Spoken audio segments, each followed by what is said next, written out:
ونصلي ونسلم على رسوله النبي الكريم وعلى آله وأصحابه أجمعين. اللهم صل على سيدنا ومولانا محمد وعلى آل سيدنا ومولانا محمد وبارك وسلم صلاة سلاما كثيرا كثيرا. توفیق الہی اپنے مرشد پاک کی برکت سے جمعے کی عشاء کی اس نشست میں امام غزالی رحمۃ اللہ علیہ کی کیمیائے سعادت کا درس چل رہا ہے. اس کتاب کا چوتھا حصہ ہے مہلکات کے بارے میں کہ وہ خواہشات جو انسان کو ہلاکت کی طرف لے جانے والی ہیں. باب الخلق والنفس یعنی بد اخلاقی اور نفسانی خواہشات، اور بد اخلاقی یا برے اخلاق کی جو ضد ہے وہ اچھے اخلاق ہیں، حسن اخلاق. تو آج کی اس نشست میں اخلاق حسنہ کے بارے میں کچھ تفصیلات ہیں. امام غزالی رحمۃ اللہ علیہ فرماتے ہیں کہ خداوند عالم نے مومنین کی علامات یہ بیان فرمائی ہیں: قد افلح المؤمنون التائبون العابدون وعباد الرحمن الذین یمشون علی الارض ہونا. یہ مومنین کی صفات ہیں کہ جب زمین پر چلتے ہیں تو عاجزی کے ساتھ چلتے ہیں، اللہ سے توبہ کرنے والے، اللہ کی عبادت کرنے والے، اللہ کے سامنے خشوع کرنے والے. تو یہ مومنین کی صفات ہیں جو اخلاق حسنہ کی علامات قرار دی جا سکتی ہیں. اور منافقین کے متعلق جو کچھ علامات بیان فرمائی گئیں وہ اخلاق بد کہلاتے ہیں. یعنی مومن کی جو علامات ہیں وہ اچھے اخلاق کہلاتے ہیں، اور جو منافق کے اخلاق ہیں وہ برے اخلاق کہلاتے ہیں. حضور نبی کریم صلی اللہ علیہ وسلم کا فرمان ہے کہ مومن کی نماز اور روزہ عبادات ہیں.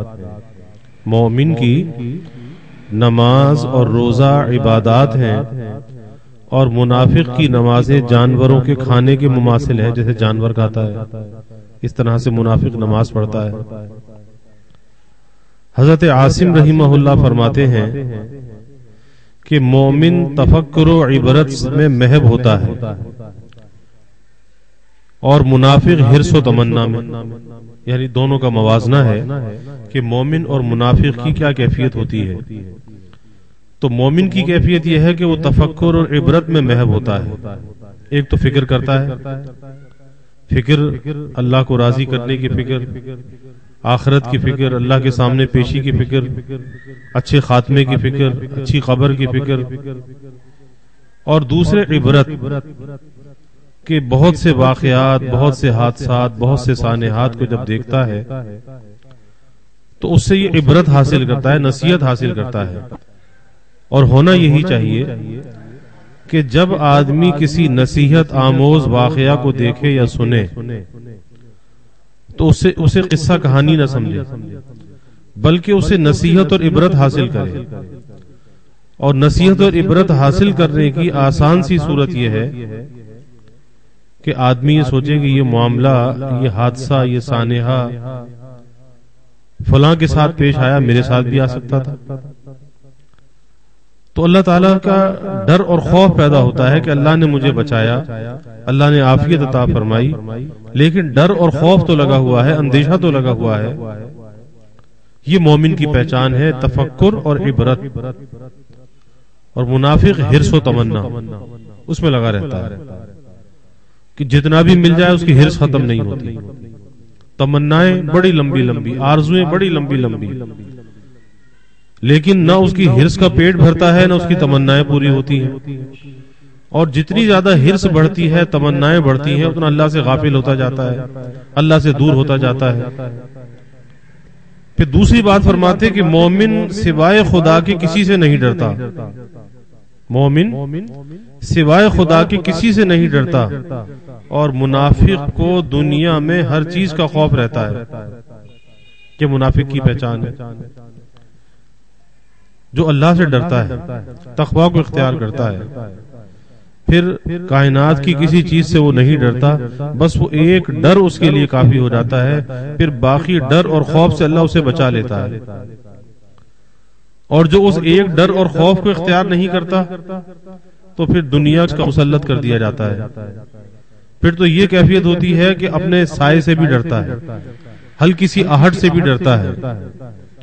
کتابوں میں ایک واقعہ آتا ہے کہ ایک پہلوان تھا، بڑا بہادری کا دعوے دار تھا، تو کسی نے شرط لگائی کہ بھائی تجھے بہادر تو جب مانیں گے کہ تو رات کے وقت ذرا قبرستان سے گزر جا۔ کہتا یہ کون سی مشکل بات ہے، گزر جاؤں گا۔ تو رات کو قبرستان سے جا رہا تھا، اب قبرستان میں کوئی جھاڑی تھی، اس جھاڑی میں اس کا جو کرتا کانٹے میں اٹکا اور یہ تیزی کے ساتھ چل رہا تھا، تو کاٹن کا کپڑا اور جھاڑی میں لگ جائے اور اس کے بعد جب وہ پھٹا تو چر کر کے جو اس کی آواز آئی، بس اسی میں دل پھٹ گیا، دل بیٹھ گیا، ختم ہو گیا۔ یعنی اتنی سی آواز کو بھی برداشت نہیں کر سکا، اس قدر وہ خوف کے عالم میں تھا کہ وہیں اس کا دل پھٹ گیا۔ اور جو اللہ سے ڈرتا ہے ہر چیز پھر اس سے ڈرتی ہے۔ حضرت حاجی امداد اللہ صاحب مہاجر مکی رحمت اللہ علیہ کے مرید تھے، تو سہارنپور میں کوٹھی تھی، وہ جنات کی کوٹھی کہلاتی تھی، جنات کا قبضہ تھا، کوئی اسے خریدتا نہیں تھا۔ حضرت کے یہ مرید تھے، انہیں وہ سستی مل گئی، انہوں نے کوٹھی لے لی اور حضرت حاجی صاحب رحمت اللہ علیہ کو دعوت دی کہ آپ آ کر اس کوٹھی کا افتتاح کر دیں، وہاں پہ قیام کریں تاکہ برکت ہوگی۔ تو حضرت حاجی صاحب رحمت اللہ علیہ حافظ ضامن شہید جو حضرت کے پیر بھائی تھے، ان کو لے کر اس کوٹھی میں قیام پذیر ہوئے۔ تو تہجد کا وقت تھا، حضرت تہجد کی نماز کے لیے وضو فرما رہے تھے، تو کچھ آہٹ سی محسوس ہوئی۔ حضرت نے پوچھا کون؟ کہا کہ وہی تو ہوں جس کی وجہ سے یہ کوٹھی ویران ہے۔ پوچھا کہ کون ہو؟ کہا کہ میں جن ہوں، اور جو اس کوٹھی میں آتا ہے اس پر میرا قبضہ ہے، اور جو اس کوٹھی میں آتا ہے یا تو بھگا دیتا ہوں یا مار، اس کوٹھی میں کوئی رہ نہیں سکتا۔ وہی بات کہ متقی سے ہر چیز ڈرتی ہے، تقوی، اللہ کا ڈر اور خوف، اللہ ہمیں بھی نصیب فرما دے۔ حضرت حاجی صاحب رحمت اللہ علیہ نے فرمایا، نہ کوئی پڑھ کے پھونکا، نہ کوئی فلیتا جلایا، نہ کوئی تعویذ لگایا، کچھ نہیں۔ حضرت نے فرمایا کہ بھائی اللہ کی مخلوق کو ستانا اچھی بات نہیں ہے، اب میں تم سے کہتا ہوں کہ تم یہاں سے چلے جاؤ، میں تم سے کہتا ہوں کہ تم یہاں سے چلے جاؤ۔ کہا کہ حضرت جانے کا ارادہ تو نہیں تھا، لیکن آپ کہتے ہیں تو چلا جاتا ہوں۔ ارادہ نہیں تھا جانے کا، اتنے عرصے سے کوٹھی ویران تھی۔ تو حضرت حاجی صاحب نے فرمایا کہ دیکھو برابر کے کمرے میں حافظ صاحب بھی ہیں، حافظ ضامن شہید رحمت اللہ علیہ، ذرا ان سے بھی ملتے ہوئے جانا۔ کہنے لگا کہ آپ سے تو کی ہمت بھی ہو گئی، کیونکہ حافظ صاحب بڑے جلالی بزرگ تھے، تو آپ سے تو بات کرنے کی ہمت بھی ہو گئی، ان سے تو بات کرنے کی بھی ہمت نہیں، ان کے پاس میں نہیں جاتا۔ تو یہ ہے تقوی۔ اسی طرح واقعات میں آتا ہے کہ حضرت شیخ عبد القدوس گنگوئی رحمت اللہ علیہ ہمارے مشائخ شجرہ میں سے، بڑے بابرکت لوگوں میں سے تھے. تو ان کے زمانے میں ایک عالم تھے شیخ جلال الدین تھانیسری رحمت اللہ علیہ. ان کے قبضے میں جنات تھے. تو ایک واقعہ تو یہ آتا ہے کہ ایک مرتبہ شیخ عبد القدوس گنگوئی رحمت اللہ علیہ تھانیسر گئے. تو ایک جولاہا تھا، وہ شیخ کا مرید تھا، شیخ عبد القدوس گنگوئی رحمت اللہ علیہ کا، اور وہ جاتا تھا شیخ جلال الدین صاحب کے پاس بھی جاتا تھا، تھانیسری رحمت اللہ علیہ کے پاس بھی. تو یہ جب ان کے پاس گیا شیخ جلال الدین تھانیسری رحمت اللہ علیہ کے پاس، کہنے لگا سنا ہے کہ تمہارے شیخ آئے ہیں؟ کہا کہ ہاں آئے ہیں. تو کہا کہ سنا ہے کہ تمہارے شیخ جو ہے وہ ناچا کرتے ہیں. اب اسے بڑا برا لگا کہ میرے شیخ کے بارے میں یہ کہتا ہے کہ تمہارے شیخ جو ہے وہ ناچا کرتے ہیں. تو یہ شیخ کے پاس پہنچا، شیخ عبد القدوس گنگوئی رحمت اللہ علیہ، اور جا کر کہا کہ حضرت وہ یوں کہتے ہیں کہ تمہارے شیخ جو ہے وہ ناچا کرتے ہیں. تو شیخ نے کہا کہ ہاں، ہم ناچا بھی کرتے ہیں اور نچایا بھی کرتے ہیں. ناچا بھی کرتے ہیں اور نچایا بھی کرتے ہیں. بس اتنا کہا. اب یہ دوبارہ پھر گیا، کہا کہ اپنے شیخ کے پاس گئے تھے؟ کہا کہ گیا تھا. کیا کہا تمہارے شیخ نے؟ کہا کہ میرے شیخ نے یہ کہا کہ ہم ناچا بھی کرتے ہیں اور نچایا بھی کرتے ہیں. بس یہ سننا تھا کہ شیخ جلال الدین تھانیسری رحمت اللہ علیہ پر ایک وجد طاری ہو گئی. کھڑے ہو کر چکر لگانے لگے، ٹہلنے لگے. وجد کی کیفیت برداشت نہیں ہوا، شیخ کے پاس پہنچے، کہا کہ حضرت قبول فرما. ایک واقعہ تو یہ آتا ہے، پھر حضرت کے خلفاء میں سے ہوئے، اور ہمارے شجرے کے اندر ان کا نام بھی آتا ہے. ایک واقعہ یہ آتا ہے کہ کسی جن کو بھیجا اور کہا کہ جاؤ شیخ کو اٹھا لاؤ. اب جن شیخ عبد القدوس گنگوئی رحمت اللہ علیہ کے پاس پہنچا، اب لیکن مؤدب ہاتھ باندھ کر باادب کھڑا ہے. پوچھا کہ کیسے آئے ہو؟ کہا جی تھانے سے آیا ہوں. وہ گنگو میں ہے، وہ تھانے سر. اور شیخ جلال الدین نے کہا جی آپ کو اٹھا کر لے آؤں. کیوں؟ کہا جی وہ آپ کی زیارت کرنا چاہتے ہیں. کہا کہ اچھا، زیارت وہ ہماری کرنا چاہے اور ہمیں اٹھا کے وہاں منگوائیں. جاؤ اب میں تم سے کہتا ہوں کہ اس کو اٹھا کر یہاں لے آؤ. وہی بات کہ متقی سے ہر چیز ڈرتی ہے. اللہ وہ تقوی ہمیں بھی عطا فرما دے. جن واپس گیا اور جا کر کہا کہ حضور وہاں تو میری ہمت ہوئی نہیں، لیکن اب شیخ کا حکم ہے کہ آپ کو اٹھا کے وہاں پہ لے جاؤں، اب چلنا پڑے گا. اور لے کر وہاں پہنچا دیا، شیخ کے قدموں میں ڈال دیا. تو شیخ نے کہا کہ زیارت کا اشتیاق تو آپ کو ہو اور بلایا ہمیں جائے. بس پیروں میں پڑ گیا کہ حضرت معاف کر دیجیے. اور پھر حضرت کی غلامی میں آئے اور پھر حضرت کے خلفاء میں ہوئے. تو اس پر عرض کر رہا ہوں کہ مومن سوائے خدا کے کسی سے نہیں ڈرتا، اور منافق کو دنیا میں ہر چیز کا خوف رہتا ہے.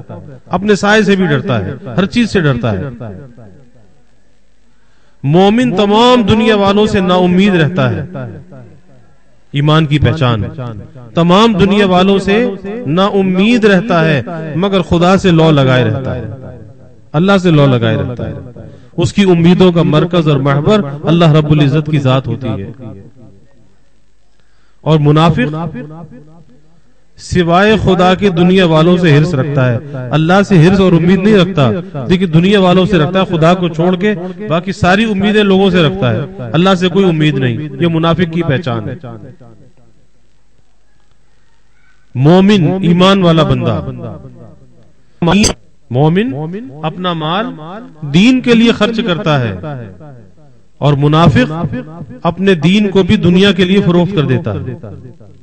منافق اپنے دین کو بھی دنیا کے لیے فروخت کر دیتا ہے، بیچ دیتا ہے، اپنے ایمان کو داؤ پہ لگا دیتا ہے. مومن عبادت کرتا ہے اور روتا ہے. عبادت کر کے بھی روتا ہے، عبادت کر کے بھی ڈرتا ہے، پر نہ معلوم قبول ہے یا نہیں ہے، نہ معلوم عبادت کا حق ادا ہوا یا نہیں ہوا. یعنی کیسے آدمی دعویٰ کر سکتا ہے کہ عبادت کا حق میں نے ادا کر دیا؟ تو عبادت کر کے بھی ڈرتا ہے، عبادت کر کے بھی روتا ہے. اور منافق جس کے اندر نفاق ہے، گناہ کرتا ہے اور اس پر خوش ہوتا ہے، گناہ پر خوش ہوتا ہے اور وہ عبادت کر کے روتا ہے.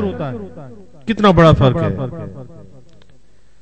مومن تنہائیاں پسند کرتا ہے، خلوت، تنہائی، جس میں وہ ہو اور یاد یار ہو، بس اپنے رب کے ساتھ ملاقات، اپنے رب کے ساتھ مناجات، رجوع اللہ. تو خلوت کو پسند کرتا ہے، تنہائی کو پسند کرتا ہے. اور منافق ہنگامہ آرائی کو پسند کرتا ہے، ہنگاموں میں رہنا چاہتا ہے، اسے تنہائی سے وحشت ہوتی ہے. مومن عبادت کرتا ہے اور خوف خدا کرتا ہے کہ شاید اس کا صلہ نہ مل سکے. عبادت کر کے بھی ڈرتا ہے، پتہ نہیں عبادت کا حق ادا ہوا نہ ہوا، پتہ نہیں اس کا صلہ ملا یا نہیں ملا. تو عبادت کر کے بھی اللہ سے ڈرتا رہتا ہے. اور منافق عبادت نہیں کرتا اور خدا سے طلب کی امید بھی رکھتا ہے. عبادت بھی نہیں کرتا اور طلب کی امید رکھتا ہے. شیطان دھوکے میں ڈالتا ہے. شیطان کہتا ہے کہ اگر نماز نہیں پڑھی تو کیا ہوا؟ ارے اللہ غفور الرحیم ہے. اگر فلاں گناہ کر لیا تو کیا ہوا؟ اللہ غفور الرحیم ہے، اللہ سب معاف کر دے گا. تو مومن کی علامت تو یہ ہے کہ عبادت کرتا ہے اور پھر خوف خدا کرتا ہے کہ پتہ نہیں اس کا صلہ ملے نہ ملے، پتہ نہیں قبول ہو نہ ہو، عبادت مقبول بھی ہے یا مقبول نہیں ہے. اور یہ بے چینی، بے کلی جو اندر لگی کہ سب کچھ کر کے بھی ڈرنا، یہ ایمان اور پہچان ہے. اس لیے حضرت عمر رضی اللہ تعالی عنہ فرماتے تھے کہ ہم نے وہ اعمال جو حضور صلی اللہ علیہ وسلم کے زمانے میں کیے، آپ کے ساتھ کیے، تو اس پر تو قیامت کے دن امید ہے کہ کچھ اجر مل جائے، کیونکہ وہ آپ کی معیت میں کیے. لیکن وہ اعمال جو آپ صلی اللہ علیہ وسلم کے بعد میں ہم نے کیے، دنیا سے پردہ فرمانے کے بعد کیے، فرماتے تھے کہ اس میں اگر برابر سرابر میں جان چھوٹ جائے تو غنیمت ہے. اجر اور صلے کی کوئی بات نہیں فرما رہے. اور وہ بھی پہلے اعمال پر اس لیے فرمایا کہ وہ حضور صلی اللہ علیہ وسلم کی معیت میں ہوئے تھے، اس لیے نہیں کہ وہ ہمارے عمل تھے، نہیں، حضور کی معیت میں ہوئے تھے، اس لیے اس پر امید ہے کہ اللہ اجر عطا فرما دے. اس لیے عمل کر کے کبھی ناز میں نہیں آنا چاہیے، کبھی اپنے اوپر نظر نہیں جانی چاہیے کہ میں نے یہ کر لیا، میں نے یہ کر لیا. کیونکہ اللہ کو یہ دعویٰ کرنا پسند نہیں ہے کہ میں نے یہ کر لیا. جو کچھ ہوتا ہے اللہ کی توفیق سے ہوتا ہے، اللہ کی مدد سے ہوتا ہے. تو مومن عبادت کرتا ہے اور خوف خدا کرتا ہے، ڈرتا ہے. یعنی اسے اپنے اوپر نفاق کا اندیشہ لگا رہتا ہے. اور منافق عبادت بھی نہیں کرتا اور خدا سے طلب کی امید بھی رکھتا ہے. آپ دیکھ لیں جتنے بے نمازی ملیں گے، جتنے فسق و فجور میں مبتلا ملیں گے، اگر ان سے بات کرو تو بڑی بڑی امیدیں اللہ سے لگائے بیٹھے. ٹھیک ہے، انسان امید اللہ سے لگا سکتا ہے، لیکن اس کے ساتھ ساتھ کچھ عمل بھی تو ہونا چاہیے. یہ نہیں ہے کہ عمل تو کچھ بھی نہ کرے، غفلت کی ہو، دل میں وہی سرکشی اور بغاوت ہو اور کہے جی اللہ غفور الرحیم ہے، تو یہ دھوکہ ہے. بزرگان دین نے مومن کی کچھ خصوصیات بیان کی. ایمان والا بندہ، اس کی کچھ خصوصیات ہے. پہلی اس کی خصوصیت یہ ہے کہ وہ خیر خواہ ہوتا ہے، خیر خواہی، بھلائی. اور وہ خیر خواہی اپنی ذات کے ساتھ بھی ہے اور اللہ کی مخلوق کے ساتھ بھی ہے کہ لوگوں کا بھلا چاہتا ہے، لوگوں کا برا نہیں چاہتا. اور ظاہر ہے کہ جو اپنا بھلا چاہے گا وہ لوگوں کا بھی بھلا چاہے گا. اور اپنا بھلا چاہنا کیا ہے کہ اپنے کو دوزخ کی آگ سے بچائے، یعنی کوئی ایسا کام نہ کرے جو دوزخ میں لے جانے کا ذریعہ بن جائے. خیر خواہی. اور دوسرے فرمایا کہ مومن شرم کرنے والا، یہ صفت ہے مومن کی، اس کے اندر شرم ہے، حیا ہے، اور یہ اس کے ایمان کا خاصہ ہے. تیسرے نمبر پر کم بولنے والا. زیادہ بولنا کمال نہیں، کم بولنا، بس ضرورت بولنا، یہ ہے کمال کی بات. اور یہ مومن کی خصوصیات میں سے ہے کہ وہ کم بولنے والا ہوتا ہے، اور اس کا سبب یہی ہے اسے فکر آخرت لگی ہوئی. مجدد تھانوی رحمت اللہ علیہ فرماتے تھے کہ اگر کسی کو انکم ٹیکس کا نوٹس آ جاتا ہے، کہیں عدالت سے کوئی وارنٹ آ جاتا ہے، پھر آپ اس کی کیفیت دیکھو کیا ہوتی ہے کہ لذیذ لذیذ کھانے موجود ہیں، خوبصورت بیوی موجود ہے، تمام آسائش اور آرائش موجود ہے، سب کچھ موجود ہے، لیکن کسی کی طرف نظر اٹھا کر بھی نہیں دیکھتا. کہ کسی سے بولنے کو دل چاہتا ہے، کیا ہے کہ اسے فکر ہے کہ جی وہ نوٹس کی پیروی کرنی ہے. وہ جو عدالت سے نوٹس آیا ہے، انکم ٹیکس کا نوٹس آیا ہے، اب اس کی پیروی کرنی ہے، اس کی تیاری کرنی ہے. اسے کوئی فکر نہیں ہوتی، نہ کسی سے بولتا ہے، نہ بس ایک ذہن پہ دھن سوار ہے اس کا جواب کیا ہوگا. کہیں ایسا نہ ہو کہ جواب نہ دے سکا تو ناکام نہ ہو جاؤں. تو جیسے دنیا کے ایک افسر کا، ایک جج کا خوف ہوتا ہے جو انسان کی زبان کو گنگ کر دیتا ہے، تالا لگا، اللہ کے سامنے پیش ہونے کا ڈر اور خوف بھی ہے، یہ بھی انسان کی زبان کو تالا لگا دیتا ہے. تو یہ کم بولنا یہ بھی ایمان والے بندے کی صفت. اور چوتھا یہ کہ سچائی اس کے اندر ہوتی ہے، جھوٹ سے دور بھاگتا ہے، سچ کو پسند کرتا ہے، سچ کو بولتا ہے، سچ کو اختیار کرتا ہے، سچائی اس کے اندر ہوتی ہے. وہ زبان کا بھی سچا، وہ کردار کا بھی سچا، وہ ظاہر میں بھی سچا، وہ دل سے بھی، باطن سے بھی سچا. اور پانچویں وہ نیک کردار ہوتا ہے. نیک کردار یعنی ایسا نیک کردار کہ جس کی نیک کرداری کی لوگ گواہی دیتے ہیں، ہاں جی فلاں آدمی تو بڑا نیک ہے، اس کے تو معاملات بڑے اچھے ہیں، اس کے تو اخلاق بڑے اچھے ہیں، تو لوگ اس کی گواہی دیتے ہیں کہ یہ نیک کردار ہے. اور چھٹا یہ کہ عزت والا. اور عزت والا آدمی کب بنتا ہے؟ عزت والا کوئی اچھے کپڑے پہننے سے عزت والا نہیں بنتا، کسی بڑے مکان یا بنگلے میں رہنے سے عزت والا نہیں بنتا، یا کوئی اچھے کھانے، قیمتی کھانے کھانے سے عزت والا نہیں بنتا. عزت والا جب بنتا ہے کہ جب وہ تقوی کو اختیار کرتا ہے، ان اکرمکم عند اللہ اتقاکم، کہ اس تکریم کا جو معیار ہے وہ تقوی ہے، اللہ سے ڈرنے والا، اللہ کا خوف رکھنے والا، عزت والا. اور ساتھ میں فرمایا کہ قناعت کرنے والا. قناعت کا مطلب یہ کہ جو اللہ نے اس کے مقدر میں لکھ دیا اس پہ راضی رہنے والا. قناعت، ہرس نہ ہو، کیونکہ اس کی ضد کیا ہے؟ ہرس ہے، ہوس ہے. تو ہرس و ہوس سے بچا ہوا اور قناعت کو اختیار کیا ہوا. اور آٹھویں فرمایا کہ نرم دل، سخت دل نہیں، نرم دل. یہ پہچان ہے اس کی خصوصیات میں سے، موم دل ہوگا. اور جب وہ نرم دل ہوگا تو نرم کلام بھی ہوگا، اس کا برتاؤ بھی نرم ہوگا، اس کی ذات سے دوسروں کو تکلیف نہیں پہنچے گی بلکہ دوسروں کو اس کی ذات سے راحت پہنچے گی. تو نرم دل. اور 9 نمبر پہ فرمایا کہ غیبت کو حرام سمجھنے والا، کیونکہ غیبت تو معاشرے میں ایسی رچی بسی ہے، ایسی رائج ہے کہ جیسے دال روٹی چٹنی روٹی کی طرح، ہر جگہ ہر وقت غیبت غیبت غیبت. تو غیبت کو حرام سمجھنے والا. اور 10ویں نمبر پر طمع و ہرس کا دشمن، کہ اس کے اندر طمع نہیں، لالچ نہیں، ہرس نہیں، ہوس نہیں، اس کو برا سمجھتا ہے. اور 11ویں نمبر پر شیریں زباں، یعنی گفتگو ایسی کرتا ہے کہ الفاظ میٹھے لگتے ہیں یا میٹھے نکلتے ہیں کہ دوسروں کے دل کو بھاتے ہیں، دوسروں کو تیر کی طرح چبھتے نہیں ہیں بلکہ وہ الفاظ دوسروں کو بھاتے ہیں. یہ انسان کی الفاظ کا انتخاب ہوتا ہے کہ اگر آدمی صحیح الفاظ کا انتخاب کرے اور صحیح انداز اختیار کرے، نرم کلامی کے ساتھ بات کرے تو وہی شیریں زبان ہو جاتا ہے. اور اگر الفاظ کا انتخاب بھی غلط ہو، انداز بھی غلط ہو تو پھر تلخیاں اپنے عروج پہ پہنچ جاتی ہیں. تو شیریں زبان.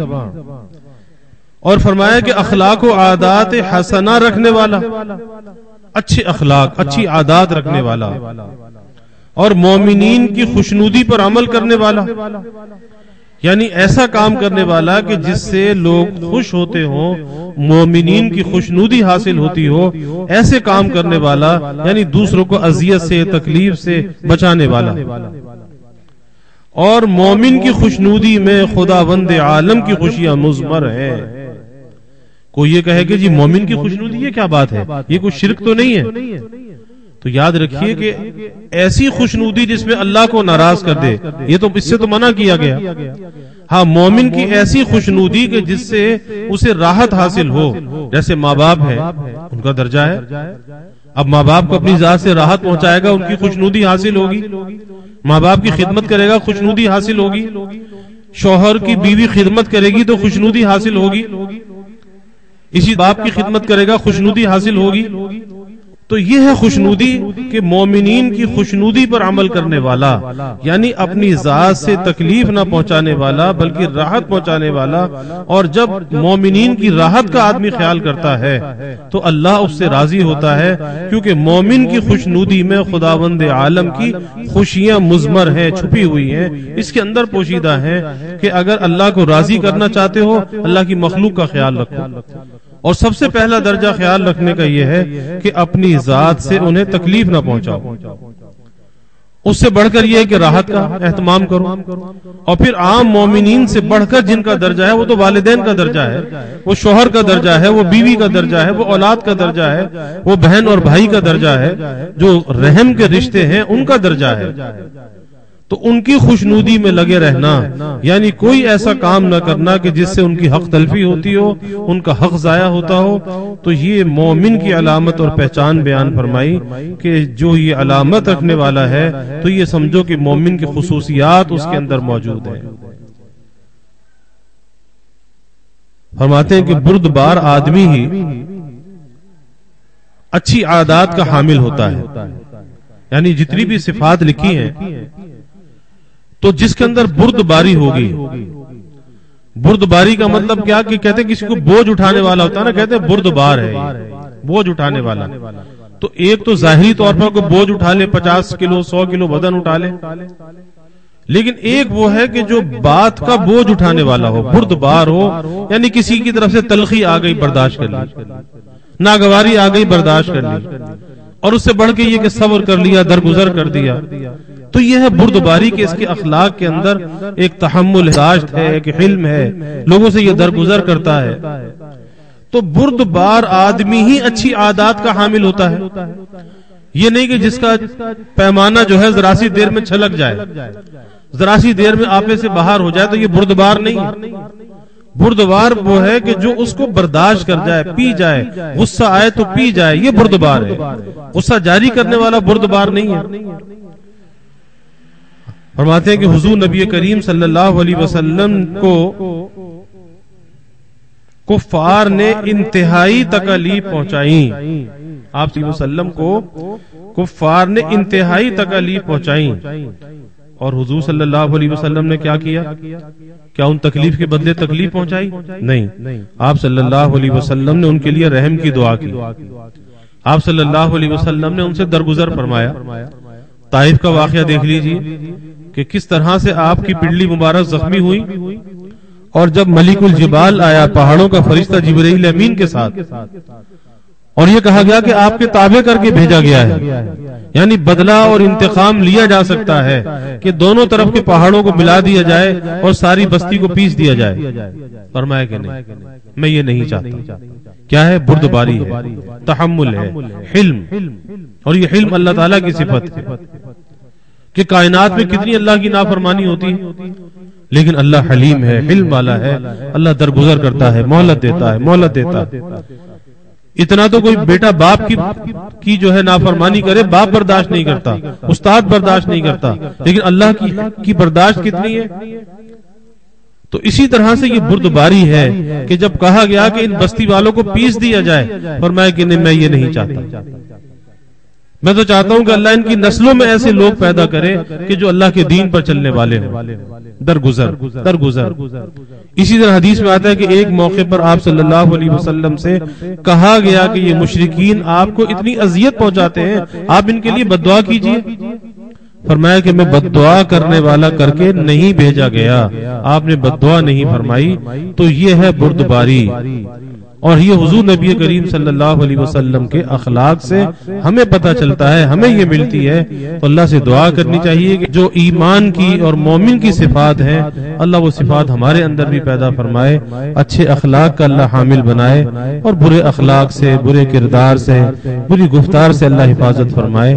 وآخر دعوانا الحمدللہ رب العالمین، الحمد للہ رب العالمین والعاقبۃ للمتقین والصلاة والسلام علی اشرف الانبیاء والمرسلین اللہم صل علی سیدنا و مولانا محمد وعلی آل سیدنا و مولانا محمد وبارک وسلم ربنا آتنا فی الدنیا حسنہ وفی الآخرۃ حسنہ وقنا عذاب النار ربنا اتمم لنا نورنا واغفر لنا انك على كل شيء قدير اللهم اعنا على ذكرك وشكرك وحسن عبادتك اللهم وفقنا لما تحب وترضى من القول والعمل والفعل والنية والهدى انك على كل شيء قدير اللهم زدنا ولا تنقصنا واكرمنا ولا تهنا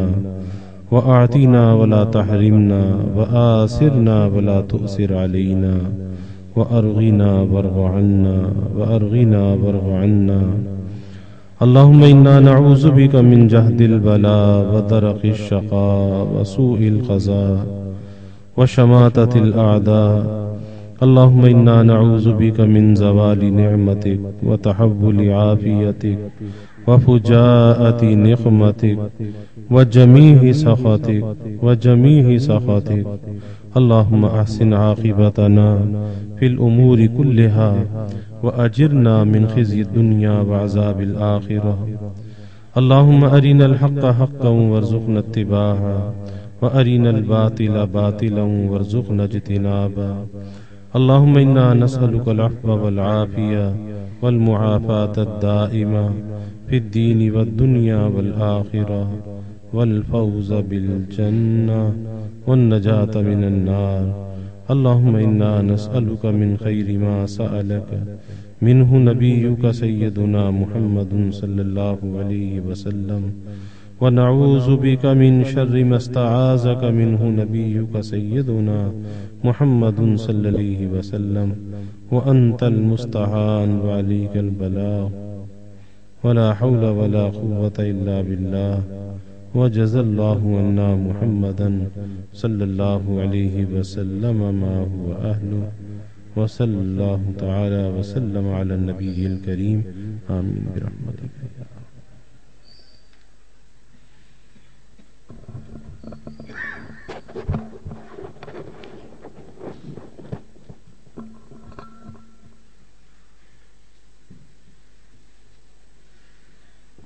ستاری فرمائی اے اللہ تو وہاں بھی ستاری فرما، نہ یہاں ہمیں رسوا فرما نہ وہاں ہمیں رسوا فرما، اپنے حبیب کی شفاعت ہمیں نصیب فرما، آپ کی شفاعت سے یا اللہ ہمیں جنت کا ٹھکانہ عطا فرما، اپنے حبیب کا جوار اور دیار ہمیں نصیب فرما، قرب خاص ہمیں عطا فرما، یا اللہ ہمیں دین دنیا آخرت کی ہر بھلائی عطا فرما، عافیت دارین عطا فرما، ربنا تقبل منا انك انت السميع العليم وتب علينا انك انت التواب الرحيم وجزى الله عنا محمدا صلى الله عليه وسلم ما هو اهله وصلى الله تعالى وسلم على النبي الكريم آمين يا ارحم الراحمين.